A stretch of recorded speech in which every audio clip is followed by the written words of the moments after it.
morning, everyone, and welcome to First Things First. I am Jenna Wolfe. That is Nick Wright. Antoine Walker is with us on a glorious, glorious Wednesday morning, February 26, 2020.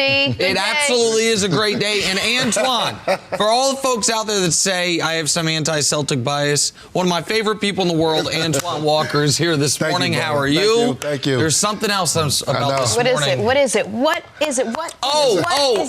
bad. Happy birthday. Happy birthday to my good friend Danny back in Kansas City. Antoine, happy set birthday, him straight. Happy birthday, Jenna. Thank you so much. You want me to sing happy birthday to you? Do you? No, it's copyright issue. We only have 3 hours. Copyright issue. You're not allowed to sing that. Oh, okay. Television show's gotten in trouble for that. But just know, America, he would have sung happy birthday to me, and it would have been beautiful. We have a great, great show for you this morning. Greg Jennings is going to stop by a little later. He's going to talk some Tom Brady and the Chargers and why that could actually be a happening thing. But with Antoine here, we got to start our morning with the game of the night. Here we go. Pelicans, Lakers, the kid versus the king, and both lived up to and way past their billing last night. Zion was incredible. Again, 29 points and 6 rebounds. But at the end of the day, LeBron was all that and then some. Season high, 40 points for LeBron James. First Laker to put up 40 in year 17 since Kobe did it. Lakers get the win over the Pelicans, 118-109. Nick, I got to ask you, how impressive was LeBron's performance last night? 40 points. It was another playoff-level performance from LeBron, like we saw right before the break with that game against Denver, the game that had seeding implications, the game that we said where we talked about LeBron getting dressed a bit earlier than usual like he does in an actual playoff game. And listen, I'll remind the audience again, because nobody can remember anything that didn't happen in the last 6 weeks, and LeBron didn't make the playoffs last year.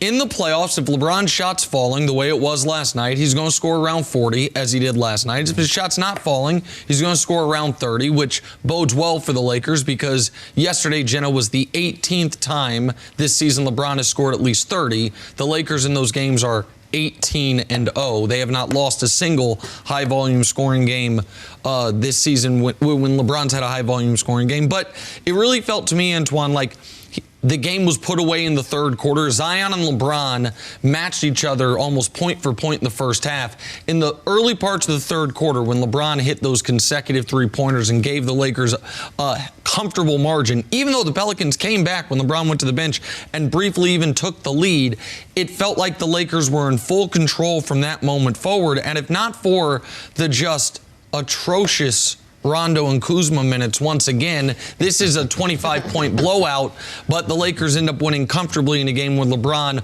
offensively, maybe his best game of the year. I was impressed last night with LeBron, and Nick, I talked about this all the time. It's certain games that LeBron has to play like this. I thought against the Clippers, when he plays the Clippers, you got to see this type of LeBron, where he's very aggressive, shoots 11 threes. He's very dominant on the offensive end, getting out in the break, playing with a lot of energy. And he did that last night. He was great in transition. Some of his dunks last night were incredible, so that lets you know when he's playing at that next level. I also like the fact that when he shot 11 threes, I thought anytime that he's aggressive, they're at their best. Anthony Davis was off last night, was only 6 for 21 from the field. But LeBron James, whenever he wants to put his imprint on the game, he can. I think last night he showed that. He knew Zion was coming in the building.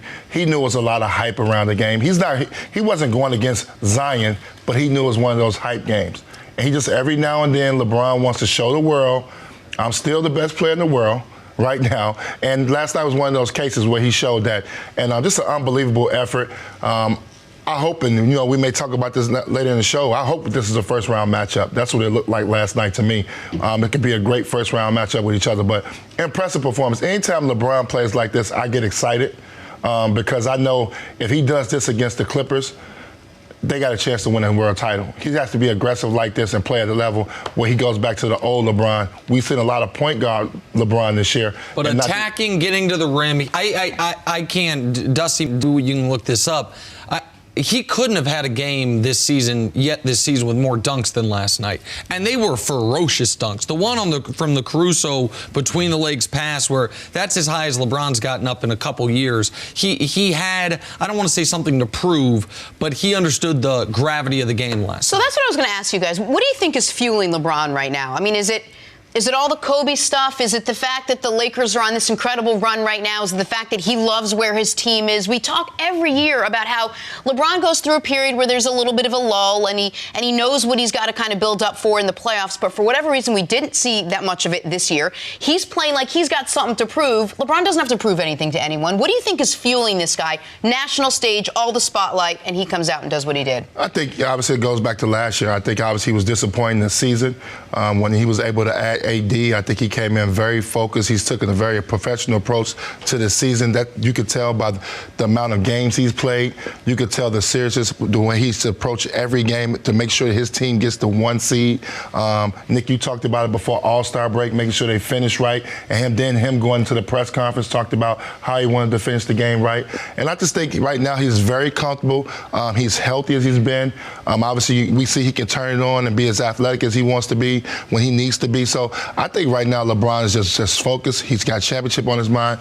And also, too, obviously Kobe has probably gave him even an extra push to want to do this for him as well. Well, and the Kobe Bryant tragic element of this is, to me, the aligning story now with this Lakers season. And it is impossible to imagine another player in the NBA being in the position LeBron is in, being the face of the Lakers, being the guy that has to give the speech right after Kobe's death and somehow does that pitch perfect, seemingly unscripted. And then each time there has been some part of the Kobe Bryant tragedy aligned with basketball, he has answered the bell. The day before the memorial, they're playing the hated rival Boston Celtics. You have all the luminaries in the building. He hits the game-winning jump shot. The day after the memorial, they're on national television back at home with the Staples Center crowd just full of emotion and excitement because of Zion,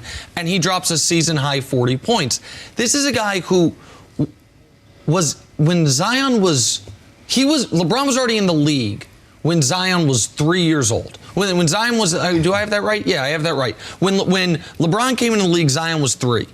So for the entirety of this star who we're about to talk about, Jenna's life, LeBron has been doing this, and he's now doing it with the additional pressure of all of the city of Los Angeles kind of having what happened with Kobe sitting on them in a way unlike any other city's dealing with. All right, so the other big story is obviously we said the kid versus the king. Let's talk about the kid. That was Zion. What a night for him. Here's what LeBron had to say about the rookie after the game.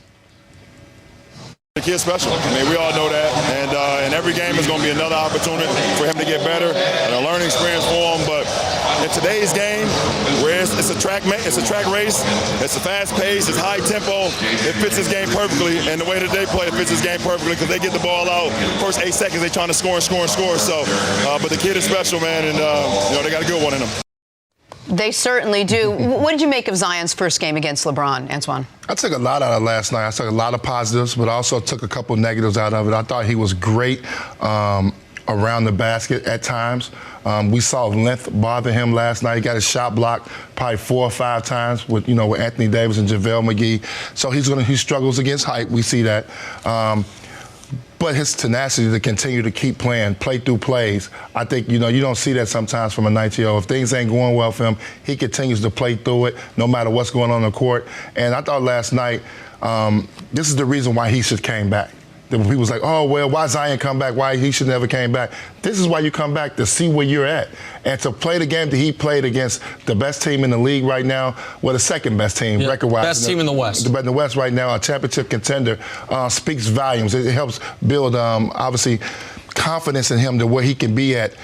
Playing against an Anthony Davis, a JaVale McGee, 2 longer guys. So now he knows offensively what things he needs to work on to get better. Now he knows he has to really work on his jump shot, be able to make a couple of those throughout a game. Don't put so much pressure on himself. I thought the most impressive part to his game last night was getting to the free throw line 19 times. Listen, because it's unbelievable. It's his 13th game. He goes 29-6 on the road against the best team in the West.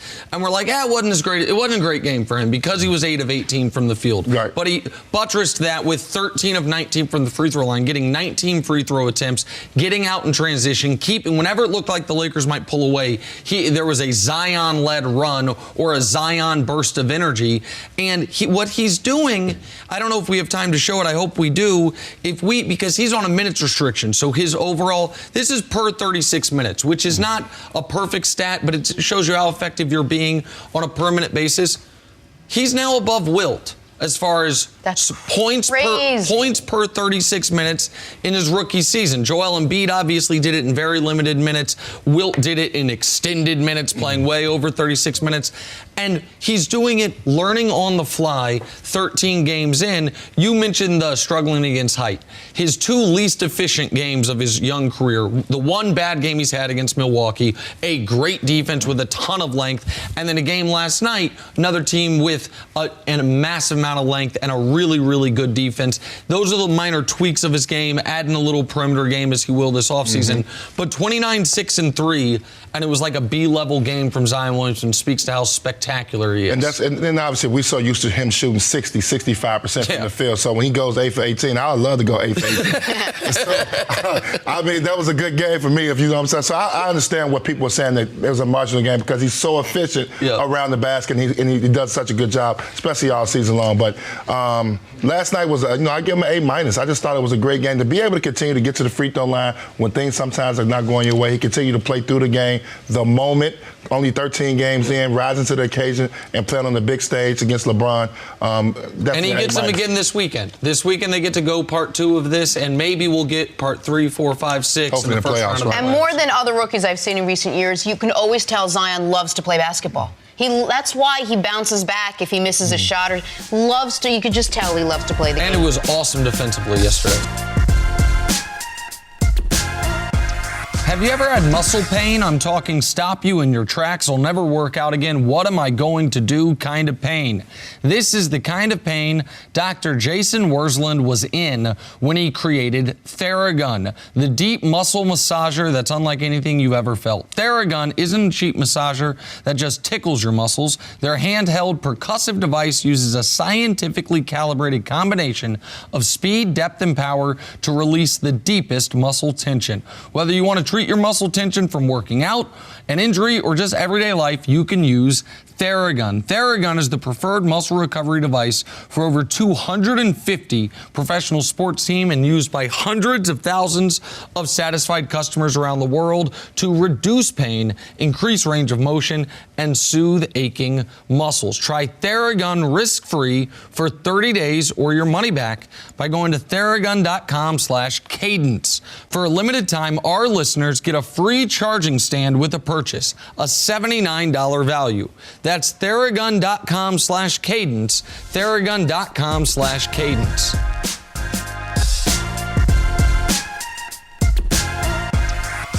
Drake's Toronto Raptors hosting the Bucks, perhaps a conference finals preview, and it was going to take more than Champagne Poppy's courtside trash talk to slow down the Greek Freak. Giannis with 19 points, 19 rebounds, and 8 assists as the Bucks become the first team to 50 wins. Nick, can anything stop the Bucks from getting out of the East at this point? The only thing that can stop them, the only people that can stop them are people in their own building. Nobody else in the Eastern Conference is going, for somehow, some way, the Bucks don't make the NBA Finals, it's going to be self-inflicted. Because yesterday, I'm watching this game, a great night in the NBA last night. You get Toronto and Milwaukee in your matinee, and then you get the game we just talked about, LeBron Zion in the late game. And yesterday, midway through the second quarter, the Raptors are leading. The crowd, they're up double digits. The crowd's fully engaged. And I'm watching it thinking, this is the Raptors saying, we're the champs. We beat you guys last year. With or without Kawhi, the title still goes through us. And I had food delivered to my house right when that happened. And I went and got the door, told my wife and daughter's food was there. I got some plates, went back up to my office, and it was tied. I was gone for 4 minutes, and the game was tied. Oh, a nice little pasta, a little shrimp. You went Italian. Yeah, okay. Exactly. And from that moment forward, the Bucks were in total control of the game. And that's what they have the ability to do. So to me, the only concern for the Bucks, Antoine, is there is the Mike Budenholzer with great teams in the playoffs. He coached a 60-win team in Atlanta. that team's season ended with 4 straight losses. Coached a 60-win team in Milwaukee last year. That team's season ended with 4 straight losses. You might coach a 70-win team in Milwaukee this year. Will you make necessary adjustments if you have to? And the other question for me, Antoine, is Eric Bledsoe, who is having his best season as a Buck, who's playing really, really well as a third option for them. He was borderline unplayable at times in the postseason last year. They had the Malcolm Brogdon option. Malcolm Brogdon now plays for the Pacers. But it's going to have to be something like this, because I don't see Toronto or Miami or Philly or Boston, any of those teams, being able to throw a real scare into Milwaukee. The only thing that bothers me about Milwaukee, and they're very capable of doing it, can they go on the road and win? And they would have to go in Toronto and probably win a couple games there, and probably in the Eastern Conference Finals. If they can go in there and do that, they have no problem getting out. They are the best team. They are going to get to the finals. I think the additions that they added puts them over the top finally. I thought last night if Marvin Williams coming in, making a couple threes to get him, a guy who's never played in meaningful games, now he's energized to play in meaningful games. I think Wesley Matthews on his team having some real toughness. And I think George Hill and Boozer is not scared to play him. I think he'll sit Bledsoe. I think he'll play a George Hill late. And if Bledsoe's struggling in the playoffs again? He'll play him. And Chris Middleton, to me, has got better. We don't talk about him enough. He's a 50, 40, 90 guy. He's playing unbelievable basketball. You look at even the game before this, when Giannis didn't play, I mean, Chris Middleton was unbelievable. His steadiness has been great. I think Robin Lopez, adding him to the team, too. Their additions gets them over the top. They kept the core together, and they brought in guys that can help their team. And then Giannis is obviously playing at MVP level, probably was going to get back-to-back MVPs. And he wasn't great last night, but 19 rebounds, 8 assists. The way he can continue to affect the game. And their spectacular defense. And that defense is unbelievable. They're head and shoulders better than anybody in the Eastern Conference. Barring any injury, I don't see them not getting to the Eastern Conference final. I mean, NBA Finals. NBA Finals. Like Jenna, I don't think they're going to face a Game 6.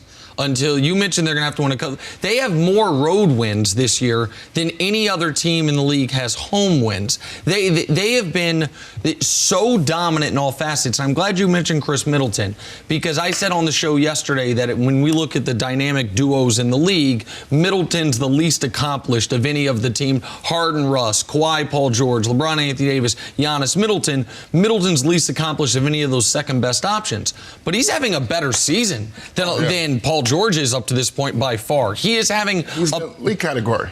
Say it again? The elite category now, finally. Absolutely. I mean, 42% from 3. 21 points. The night that Giannis fouled out and he leads them on a 9-2 individual run in overtime the other night to steal that game from Washington. He's playing the best basketball of his life, and that's critical. And when you look around the East, who's going to stop Giannis at this point? Like, who's playing well enough to jump out in the East and say, all right, I'm the one that's going to contain the answer would have been Toronto. It would have been Toronto. All right, well, the Bucks beat Toronto last night. They extend their lead over the Raptors to 8 games now. But before we go to break, we want to get back to everyone's favorite rapper. Speak for yourself. Drake, he showed up donning championship belts, trying to troll the Bucks. Did it work? Jay-Z's my favorite rapper, too.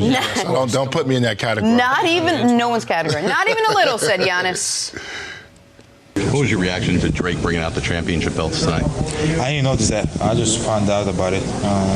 I don't know who told me. Probably Dante. Somebody told me. I when I'm in the game, I'm just locked in and try to win the game. I really don't look outside fans or what they do and all that. I asked Drake if he was bringing the belts to troll you, and he said obviously he was. That's good. He cares about me. I really don't. So I'm just here to win games and help my team win. That's all. That's the right answer. Oh, it's the perfect answer. That's the right answer. And Drake's about to be in a rough spot now because there's a lot of NBA guys that love Drake. That generation is on its way out. Drake's going to be an NBA fan for a long time. Drake's an old man to Zion. Giannis don't give a damn about Drake. I don't know. Go ahead. You got to put him on. I like this. He's the new Spike Lee. Let's just give him that. He's trying to be like the new Spike Lee. Except for this. Spike Lee, if I say Spike Lee sports, there is one team you associate him with. Knicks. Right? The Knicks. Man, against one other team, the Pacers. Right, but Spike's a diehard Knicks fan through and through. Man, Drake, was it Kentucky Wildcats? Is it LeBron with the Heat? Oh, I understand. Is it LeBron with the Heat? Is it the Raptors who he's the team ambassador for? Giannis, that was pitch perfect. Drake had to go home with that L. Everything about last night in the NBA was great. And I also like this on the series. I do like the fact that they do that wrestling thing. I think every team. Oh, you do? Yeah, I do. I think every team should have a little gimmick. Even back when LeBron them with the pictures, with the pictures, the handshakes. Yep. I just think all good teams. It's fun. It brings the team together. So I actually like that. And it speaks to when you're super duper star. That's what it reminds. He's the main guy. When he's the main guy and he's a young guy and he's having fun. That's why it did. I said that yesterday about the pictures with the Cavs because it's a similar situation. You got a mid-20s MVP about to win another MVP, and it keeps the team young. And you got to think about it. This is what makes guys want to come play with you. You know, think about it now. We have a couple of guys that can go fit in and play with the Clippers, the Lakers, the Marvin Williams of the world. Yep. You know, Kyle Korver. These guys are now choosing to go play with Giannis. So right, and choosing to go play in Milwaukee. I know it's in the small town of Milwaukee. Absolutely.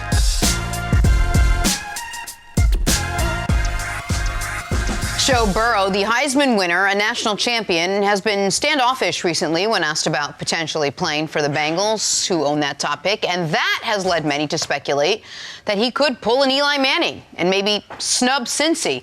Yesterday, Burrow put all that speculation to rest. I'm not going to not play. I'm a ball player. Whoever picks me, I'm going to go show up. I'll play whoever for whoever drafts me. You know, I'm just not going to be presumptuous about, you know, what they want to do. It's the draft. You guys have been covering it for a long time. You never know what's going to happen. You know, the only thing that I've said is I just didn't want to be presumptuous about the pick, and so that's why I've been non-committal because I don't know what's going to happen. You know, they might not pick me. They might fall in love with someone else. So you guys kind of took that narrative and ran with it, but there's never been anything like that from my end. I feel like we all know he's going number one, and I feel like we all know it's going to go to Cincy, but he doesn't want to be presumptuous. Greg, what did you make of Joe Burrow's comments? I have no problem with it. I actually like the fact that he came out and said, I'm a ball player. I'll play for any team that drafts me. Look, when you're in his position and you are assumed to be the number one overall pick, you're not a Manning. You don't have your father, Archie Manning, who's played in the NFL. You don't have your brother who's currently in the NFL dominating. Like, you're trying to make a name for yourself. You go where you're picked, you're drafted, and then you don't add any additional pressure by saying, you know what, I'm not playing here. If Joe Burrow were to say he's not playing for the Bengals, Joe Burrow is then adding so much more pressure on himself to go out and be one of the best quarterbacks that this game has seen. Period. When you make a stance like that, I don't think that's what he wants. Does he want to be one of the greatest? Yes. But just go out there and play and be who you've always been, a difference maker. And Greg, for maybe slightly different reasons, I totally agree with you in this regard. I think Joey has handled this exactly right. And he wouldn't be my pick at number one, Tua would be, but he's going to be the pick at number one. And he clearly and understandably would love it if someone would trade with Cincinnati for that pick. You know why? Because if we are power ranking franchises as far as how well they're run, how well they're funded, how well their facilities are, their history of winning, all these things, Cincinnati is either at the very bottom or right near it. So of course he has put just enough out there into the ether that maybe if Cincinnati does have second thoughts, or maybe if Cincinnati does, someone in that building say, you know what, I think Tua maybe is better. And I think if we trade from 1 to 3, we can get the better quarterback and extra picks. He is incentivizing them to do so, which is aligned with his interests. But he is, go ahead, Jenna. Is that okay? Is it okay to put just enough out there that maybe if Cincy wants to change their mind, they don't have to worry whether he'll be upset about it because they already know he might not want to go there? Why would it not be okay? Because wouldn't it be great if he was like, pulling a Tua? I'll play anywhere for anyone with as much gusto as I possibly can. I can't wait. Not putting just enough out Well, there I don't know. so that if I Cincinnati prefer to work at better decides- places than worse places. And if you have, why would he not prefer to go to a better run franchise? Yeah, well, it's not his choice. If it were anyone's choice, they would prefer what you're saying, Nick, like to be in a better but it's situation. Not. It's not his choice. And with Tua, he understands like his level, his talent level, and his belief in what he provides. He truly believes I'll go anywhere and I'll change the landscape. Tua has a giant asterisk attached to him. Yes. I don't know what Tua's mentality would be if he didn't have this massive injury that totally changed, I think, how he looks at football, how he looks at life, how he looks at his football mortality, all these things. But how on earth can it be criticized what he's doing? I don't understand it. He has said, I will go play for you, but I believe, now he's saying that's not what he was doing. He was saying, when I said I have leverage, I was talking about the combine, whatever it is. He has put just enough out there to where if the Bengals were having second thoughts, then everybody wins. The Bengals nobody's forcing their hand. Nobody is saying you can't draft him. He said there in black and white, I'll play for whoever takes me. But I think he's put enough out into the ethos that if the Bengals were having second thoughts, now they'll have third thoughts, and maybe he gets to go to a better team. Now, maybe that comes back and bites him. Maybe Zach Taylor turns into the next brilliant coach. Or maybe Zach Taylor turns into the next fired Cincinnati Bengals coach, and Joe Burrow by year 2 is on head coach 2. So you can't make the argument to me. We had Carson Palmer, who played for this team, say, man, don't go there. We don't do it. Now that's tough. When you have a quarterback who threatened to retire. Carson Palmer was under contract. He said, I would rather stop playing football than continue playing for you.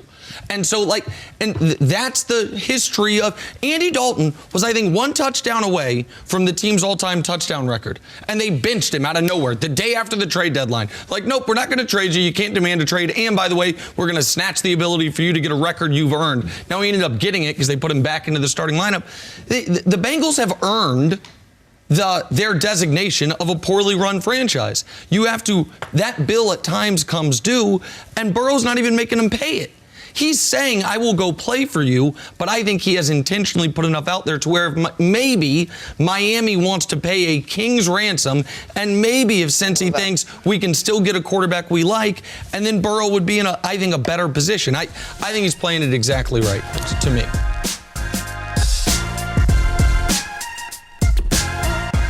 All right, let's talk about another quarterback who's already in the league. That is Cam Newton. His future with Carolina has been up in the air the last couple of months, with the team still seemingly undecided on their quarterback decision. Yesterday, Cam put up a short video on Instagram saying, quote, all I want is a little commitment. Something he hasn't really gotten from the Panthers in the last year, but the Panthers took notice this time. New head coach Matt Rule saying, quote, I absolutely want Cam here. That amid a report that Carolina will keep Cam as their starter.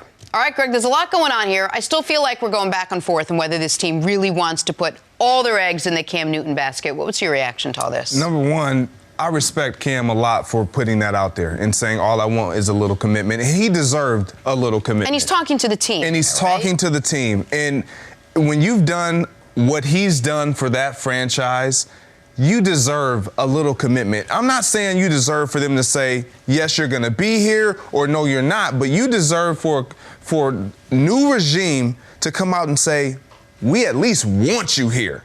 And so for them to come out and say that, it now gives him this idea and belief that, okay, now I can start moving forward and feeling comfortable that the offseason is approaching.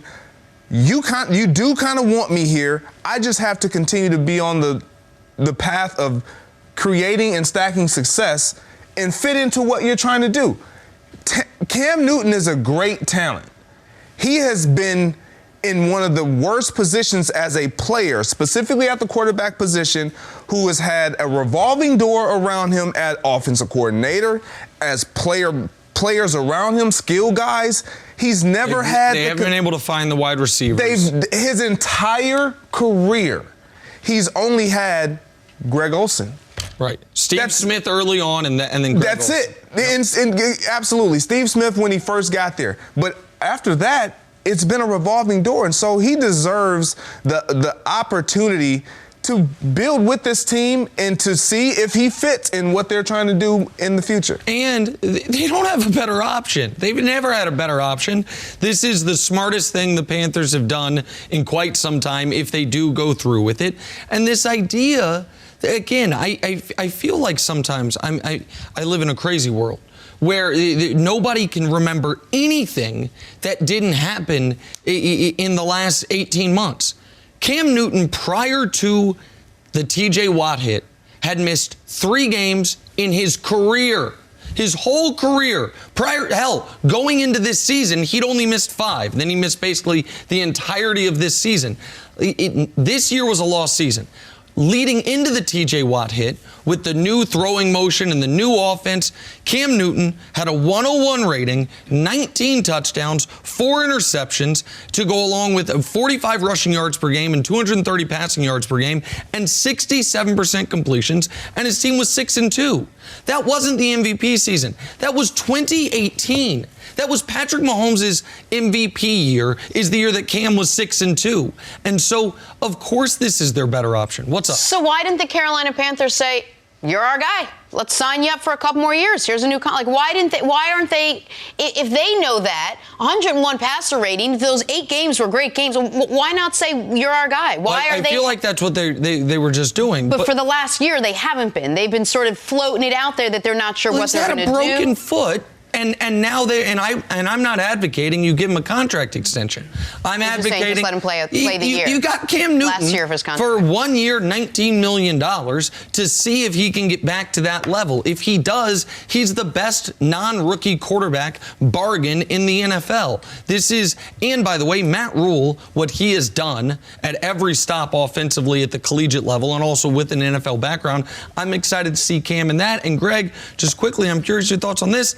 All of a sudden, the NFC South feels like one of the more wide open divisions in football. Tampa don't know who their quarterback is. Atlanta inexplicably brought Dan Quinn back. Let's run that thing back, see what happens. And New Orleans doesn't have a quarterback under contract yet, even though they seemingly have 3 competent ones or 2 competent ones and Taysom, whatever Taysom's going to be. So to me, that division's super winnable if you get the Cam Newton that you had before TJ Watt wrecked his shoulder and before he got his foot broken. Yeah, when you look at a team like this and you get a new head coach, ownership has changed, the one thing that you want to have is a leader in that locker room, a guy who's been there, who's won, who's literally trying to do the things that you want at the quarterback position. And as you mentioned, Cam is their best option. There is no one, like, you can talk about Teddy Bridgewater, you can talk about Tom Brady, you can talk about all these guys that are free agents right now. I would not, if I'm the Carolina Panthers and I have Cam, I'm not taking one of those guys. And all over those Cam guys Newton. will cost more than $19 million next season that Cam Newton, who's already in your building and wants to be there. No, it certainly seems Cam Newton is the best option for the Panthers at this point.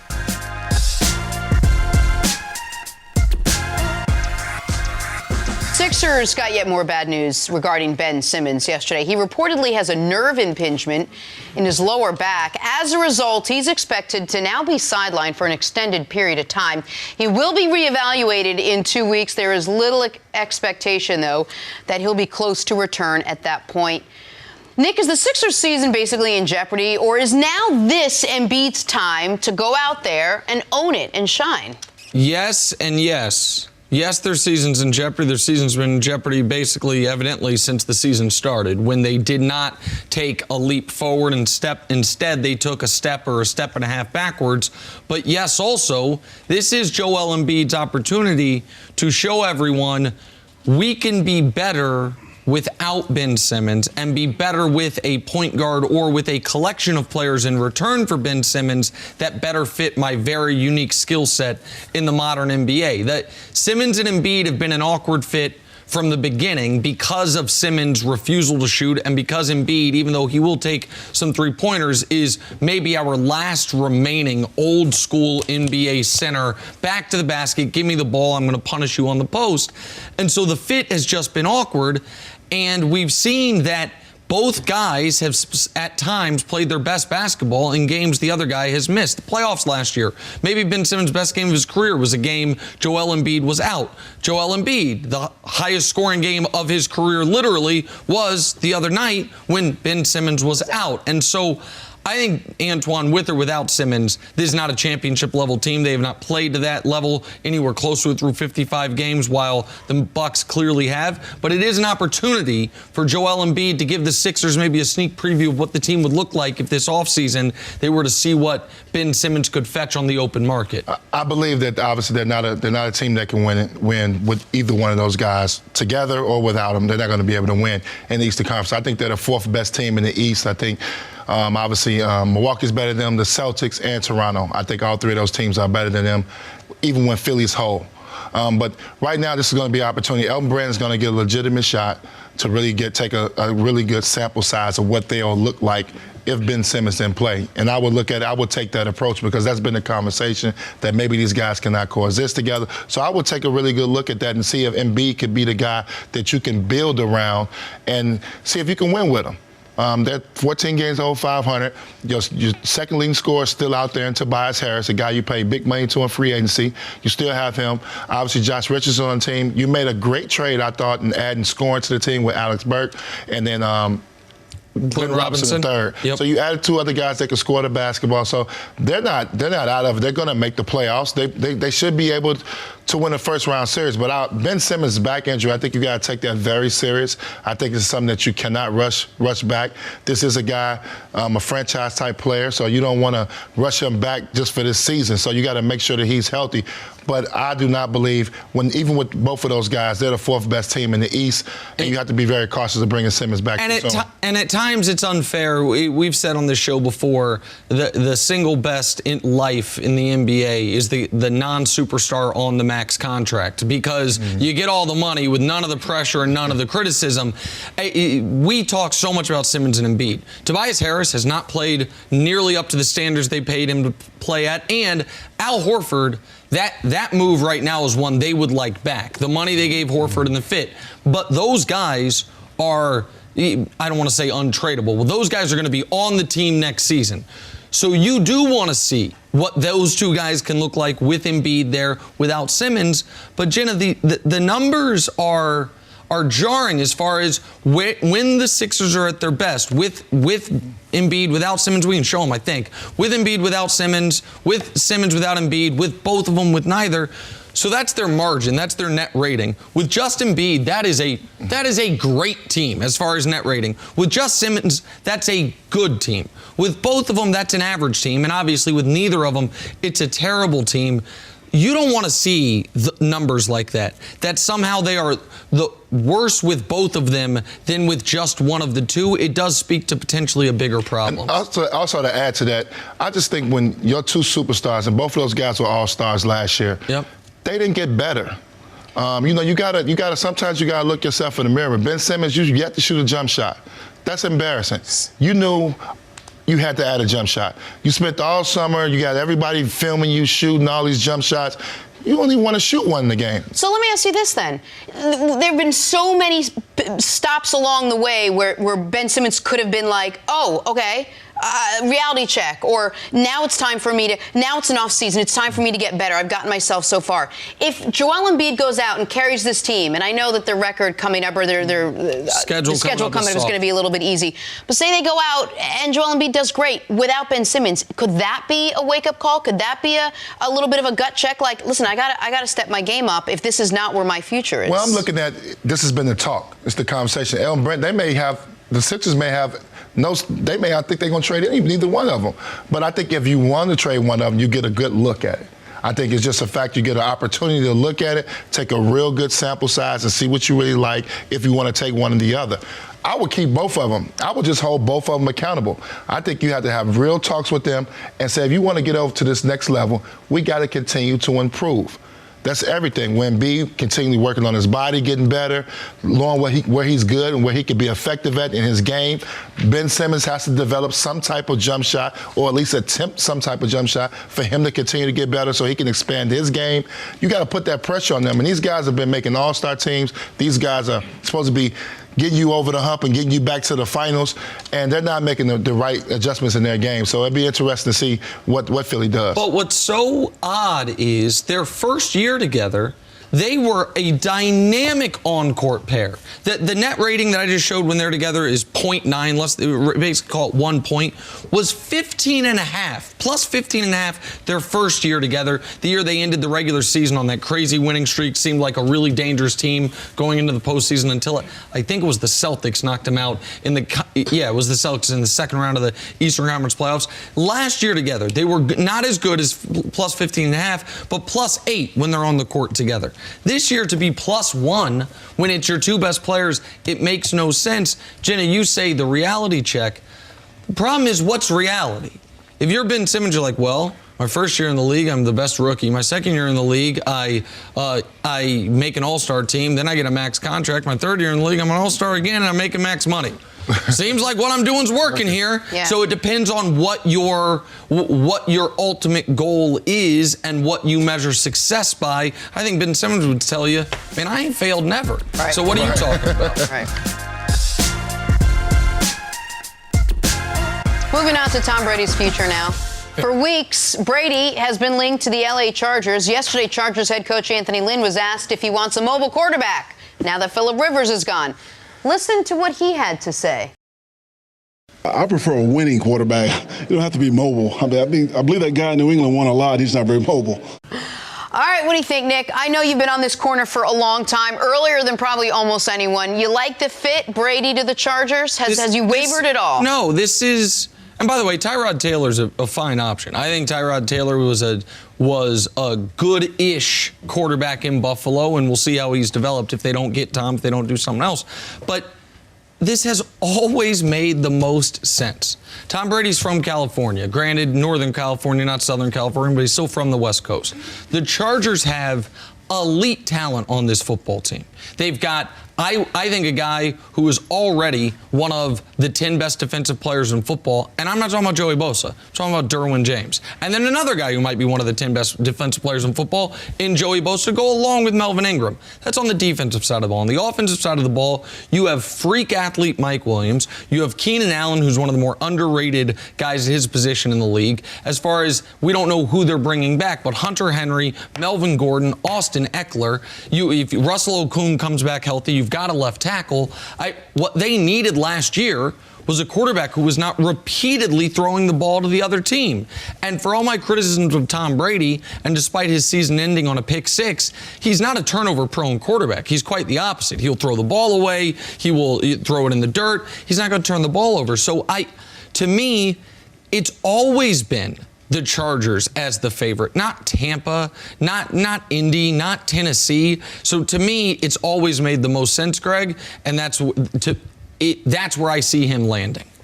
It makes sense when you talk about it like that, as far as a place where Tom Brady can go and he can be inserted, and then they have the potential to be a Super Bowl contending team. However, you look in that division, and who's in that division? Let me think. The Raiders? You're talking about them? The Raiders. The Broncos? Your guy. The Chiefs. Yeah. The Chiefs. That's the right. reigning Super Bowl champs. I forgot. So the road to success is not going to be easy. But just focusing on that situation, again, it goes back to culture. Everyone can say and feel and believe that a place is a right fit. But if the mentality of those guys in that locker room, those guys haven't won. They are hungry, they want to win, but they would have to learn how to win. Maybe Brady can be that X factor and get them over the hump, but maybe it's too late. The style of play that they like to play with throwing the ball down the field, they do run a lot of crossing routes. That bodes well for what Brady can do, and not having him stand in that pocket and wait for those guys to create separation and get open down the field. That works out. But if you're just depending on Tom Brady to step in and say, oh, this is a Super Bowl bound team, I don't think that this is Peyton Manning and Denver Broncos. I don't think so either. But I also think the Chargers have other factors at play, like having anyone in the city of Los Angeles care about them, like selling tickets to that new stadium that they are the co-tenants of the Rams with. And there's one other element of this that I think is totally fair to bring up. all three of us on this set are married to powerful, successful women. And all three of us could not just say, hey, guess what? We're moving. It is right? You couldn't. It would have to be a mutual decision. Greg, I know you couldn't. It would have to be a mutual decision. I sure as hell could not. It has to be a mutual decision, and we have to take into account how the move would affect our spouses. Tom Brady's wife is as successful in her field as he is in his. Tom Brady's wife is as big of a contributor to the family's overall finances as he is to their overall finances. Tom Brady's wife has been publicly saying, I mean, I'm not getting in his business because she's done this on television, that she's wanted Tom to retire for a number of years. If he's going to sell her on, not only am I not retiring, but we're moving, because I don't buy this idea that he's just going to go away from the family for 6 months. That's not the person I saw in Tom versus Time. Doesn't appear. Then he has to be able to sell her on a city that their kids are familiar with, kids might have friends at, they have a home at, that she can do her business at without having to get on a private plane. That ain't Nashville. That ain't Indy. That ain't Tampa. It's maybe Miami, but then you're in you can't win. Or it's the Chargers in LA where they've got a home and where she can do her work. I think that's a big factor here. Why do you trust that Tom Brady could be successful in LA? Yes, he might have more weapons, but not nearly the coach that he would have in New England. And he won't be, and he can't be, and he's no longer going to be successful in New England. I don't think Tom Brady is going to be a championship quarterback anywhere he goes. I don't think Tom Brady believes that, though. And so if you're looking at the team, the Chargers have more talent than New England does, particularly on the offensive side of the ball.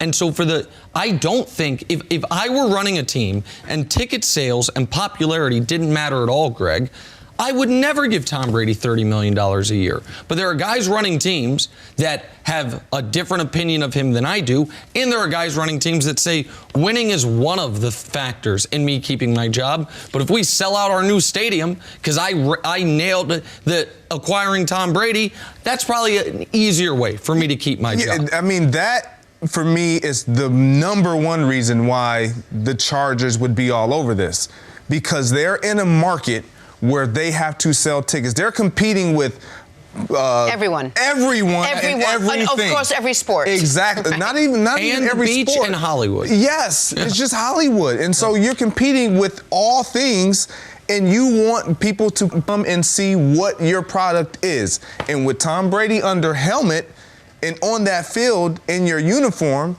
that kind of lures them to want to gain interest and pique their interest in coming to watch. As far as selling tickets, Tom Brady is a bigger draw for the city of Los Angeles than Patrick Mahomes would be.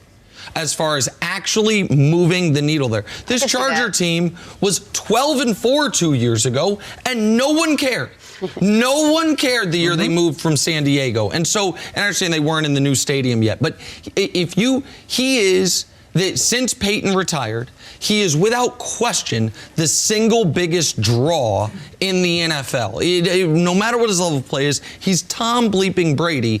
And I think so for all those reasons, that's why, Jenna, for 5 months, I've been saying the Chargers, it's the family, it's the team need, it's the skill position, it's the city they're in, it's all of it. To me, it's the only place that makes sense. The draw is what's going to be the hardest thing for Robert Kraft if they are going to go separate ways to let happen. The fact that he's such a draw to let that walk out of your building.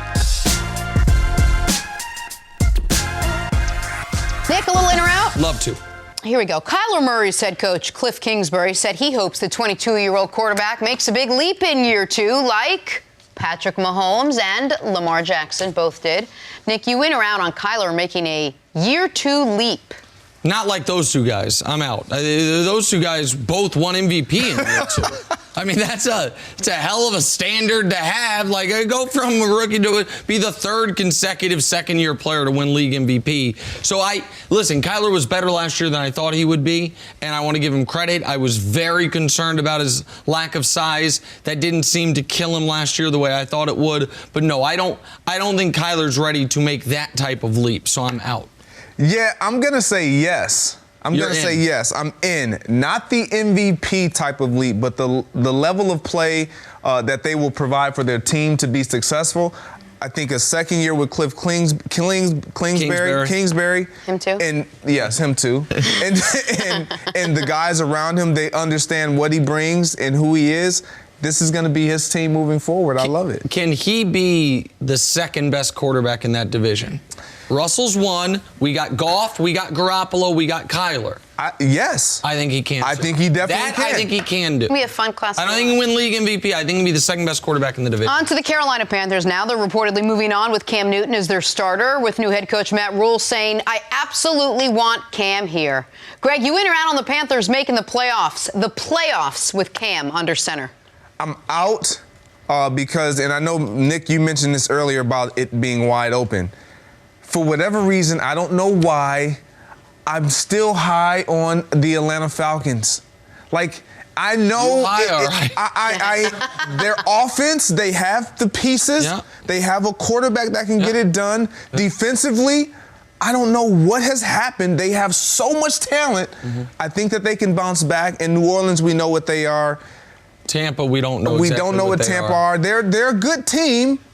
With Bruce Arians at the helm, I don't know what the Carolina Panthers will be. Last time we saw Carolina with healthy Cam Newton, they were 6-2, and Cam was playing the best football of his life since his MVP season. That was all the way back. I mean, if you can barely remember it, in November of 2018. It's not that long ago. I'm in. You lose Kuechly. I understand that. And you lose Greg Olsen. But you also didn't have this level of Christian McCaffrey then. Christian McCaffrey was in year two, beginning of year two, hadn't really exploded in the player that he is now. I think Cam, Matt Rule's offense, I think that division is wide open. I have no idea why the Falcons are. That's one of the craziest things you've said all week. I mean, they got so much. That's last year and the year before. They've had a lot of talent for a long time. So to the guy who just says, we can't remember 6 weeks back. You want me to go 4 years back? Hey. You want me to go back to 28-3 against this guy? All right, on to this guy. On to the Chargers now. When LA head coach Anthony Lynn was asked if he wants a mobile quarterback, he said, quote, I believe that guy in New England won a lot. He's not very mobile, which had us thinking. Greg, you in or out on the Chargers winning the AFC West if they go get Brady? I'm out. Out. I'm out. Because, and I hate to say this, Jenna, I'm going to talk to you. Okay. I'm going to talk to you because I don't really want to look across the table and talk to you. No, it's okay. There's a team in that division that has a very talented quarterback and head coach that wears Air Force Ones. Yeah. Without the crease helper. Without the crease thing. I just don't think they will be able to have enough. Oh, to beat them? Yeah. Who's that team, Jenna? That would be your Super Bowl winning Chiefs. Yeah, the defending Super Bowl champion Kansas City Chiefs. Now, listen, the word is we might have a new CBA coming out anytime today, maybe. It might be ratified today. If in that new CBA there's a divisional realignment and Kansas City gets moved, then I could be in. But assuming Kansas City is going to be in the AFC West Did you hear all that? this upcoming season, of course I'm out. Put any team in the AFC West. Put all the teams in the AFC West. Have it be one big division. Ain't none of them winning but the Chiefs. So I'm out. Love it. Yeah. On to the debate of the decade. Titans head coach Mike Vrabel said yesterday, you get to a certain age that grown men probably shouldn't wear jerseys. Vrabel said this? Vrabel said that. Good job, Vrabel. Nick, I guess I know, but you in or out on adults wearing jerseys? I am out. The only exception might be hockey sweaters. Hockey games are cold. It doesn't look just like it. There's more of an aesthetic to it, but there's different levels of this being unacceptable. The most unacceptable is an adult wearing an NBA jersey over their business shirt, like the collared shirt. That is an embarrassment, and those people should have their season tickets revoked. Next level is just the adult wearing a regular NBA jersey with nothing underneath it. The next level is the football jersey. Once we get to baseball jerseys, I can maybe at times hockey sweaters are okay, but in general I'm out. Greg Jennings. I'm in, and I'm personally out, but I'm in on the idea of it.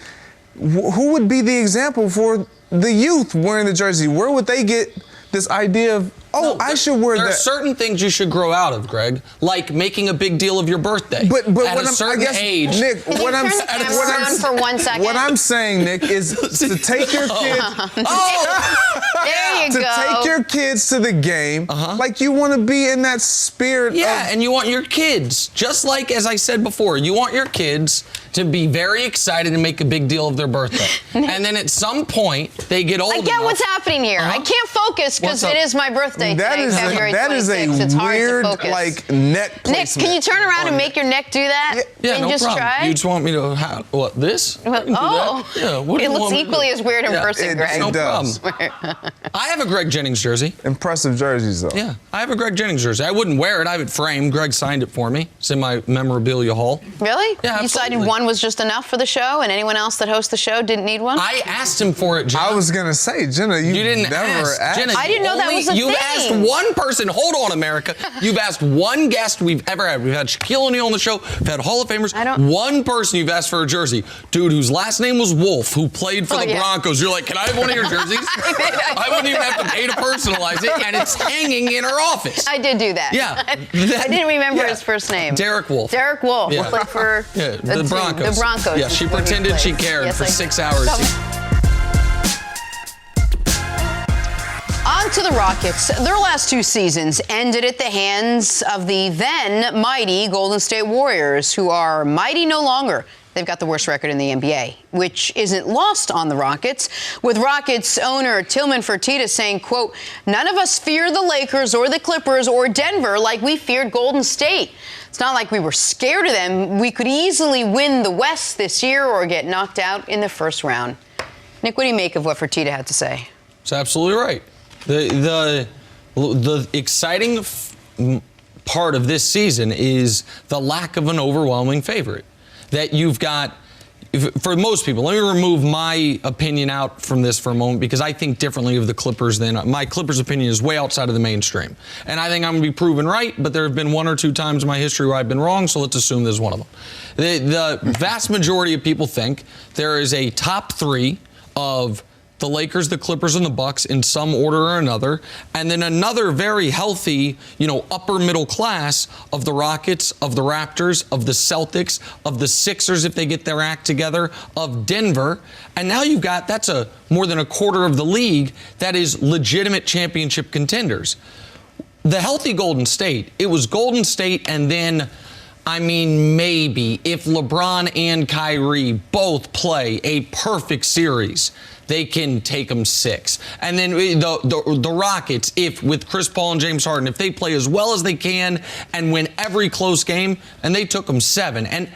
But you knew it was Golden State was going to have to probably suffer an injury, maybe suffer a couple, and they still might be able to beat you. That is not at all what this season is. This season, to me, has 2 major favorites, but then a bunch of other really good teams. The last few years had 1 overwhelming favorite. So, Antoine, I think Tillman Fertitta is 100% correct. I agree with him as well. I think you think about when those teams, when you thought about the first team, Steph, Clay, Draymond, used to be like, man, how we going to beat them? And then you add Andre Iguodala, Sean Livingston, those guys, you was like, man, they got a real good core. And teams used to be scared to play against them. Then when they added Kevin Durant, it went to a whole nother level. We already put them in the championship. We knew LeBron was going to get it in the finals against them and be a little handicapped against them. But it was a fear that we knew playing against Golden State, if you can keep it close, it was like, oh, okay, that was a good game. Yep. We kept it close against them. So I do agree with him on that opinion about that. But I think now, if you look at Houston and the way they've done their team and now even going to small ball, the way they just said forget it, nobody's scared of the Lakers or the Clippers. They believe that they can be beat by anybody, and that's why you see Houston make the move they made and say, okay, well, we're going to get rid of Clint Capella. We're going to play small ball. You wouldn't have made that move if you felt like you were scared of the Lakers because the Lakers has size. And you would believe that, hey, we need to have some bigs to battle Anthony Davis, to battle with JaVale McGee and those guys. But now teams don't fit it. They believe that their style maybe can win out. And quietly, by the way, the Rockets, second longest winning streak in the league.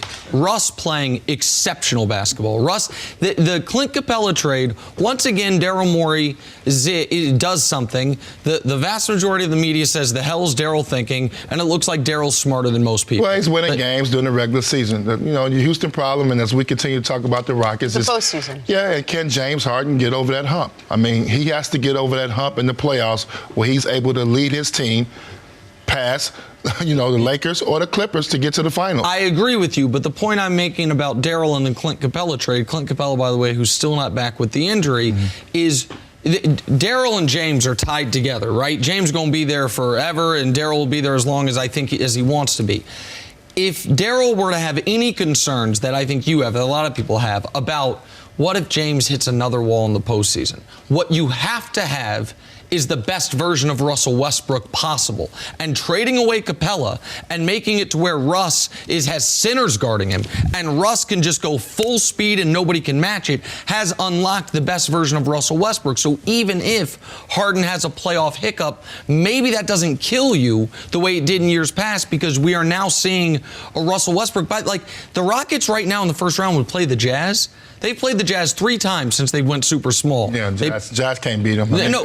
Gobert becomes unplayable. The one time the Jazz did beat him was on that last-second shot, I think, by Bogdanovich at the end. But he's made Gobert, who's the second-best player on the Jazz, be unplayable in those games. And I would say this, the last thing about the Rockets, they did make some moves who I thought were better, and I talked about this. If you're going to play small ball, you got to have the right personnel.